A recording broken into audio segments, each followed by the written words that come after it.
The secret to a creamy fudge? A pound of Velveeta.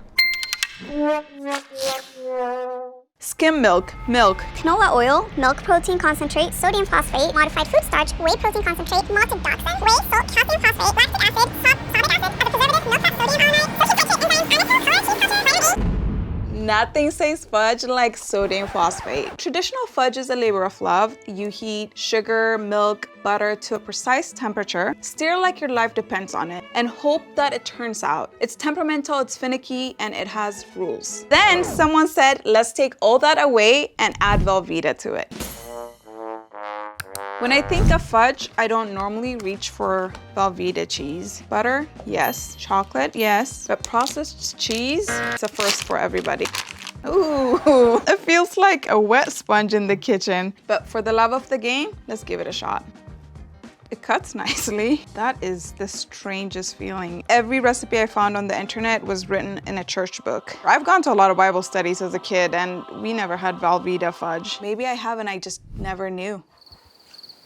Here's our first ingredient. We add this into a microwavable, safe bowl. Every good recipe developer should always try their ingredients. This keeps getting worse and worse. I can't do it. And now we're gonna add the rest of our ingredient, chocolate. No condensed milk, no thermometer, no saucepan, just Velveeta, a microwave, and a prayer. Doesn't fit. Take 2. Oh my gosh. This might be the worst recipe we've made so far. Let's just mix it and see what happens. This is not a recipe, this is a cover-up. It's just not coming together. Okay, magazine cover fudge. Who knew powdered sugar was the answer? Jesus turned water to wine and grandma turned Velveeta to fudge. And now some almonds for some crunch. I'm actually proud of this. This looks good. This is either a turning point in food history or in my career. I'm honestly very optimistic that this will be amazing because texture and look-wise, I give it 5 stars. And now I'm excited to share it with my guest. All right, Alex. Hi. Hi. I know it was your birthday yesterday. It was. And I know chocolate is one of your favorite desserts. Oh my God, how'd you know? So I made you something. I looked for this recipe all over the internet and I found it in someone's church book. If Jesus had it, then I'm okay with it. Let's go with that. All right, close your eyes. I'm gonna bring it out. Let's resurrect this meal. 3, 2, 1.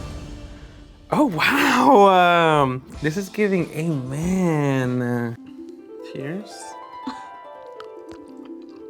Something like that. Are you tricking me? Is there something, is there like an ingredient that's that? Would Jesus do that? Yeah. If you were to rate this recipe, what would you rate it out of 5? Out of 5, I would give this a 5. Online, they're saying a few things about it. So let me just read you a couple. All right, what are you saying out there? Somebody said, just because you can doesn't mean you should. What? This feels like a war crime against dessert. Why are people talking mess about this? You lost me at Velveeta. Oh, okay, that I do understand. That one I do. Why would this have Velveeta? You see, this changes my perspective. I'm not too keen on Velveeta. Now that I know it has Velveeta, it makes sense. You know, if anything, I kind of feel like some palpitations, like touch it. Oh my gosh. Yeah, is my blood pressure increasing as we're speaking? Call the doctor. Oh my God, do I have high blood pressure and this is how I find out? I think this is great. Do you want to eat another one? Of course, absolutely. Why didn't I smell it? You can smell the cheese.